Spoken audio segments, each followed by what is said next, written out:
хора, никой не звънеше на телефона. Не ме търсят за интерес, но вече знам кой какъв е.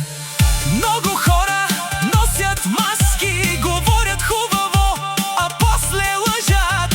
Искат до нас да видят слава, но Митко и Ана се вдигат пак и пак.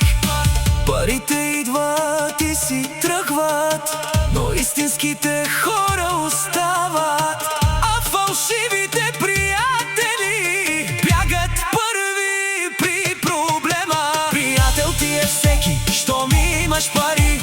Всички викат: брат ми си ти. Но малко хора остават до края и точно тях спартанеца и Ана не забравят.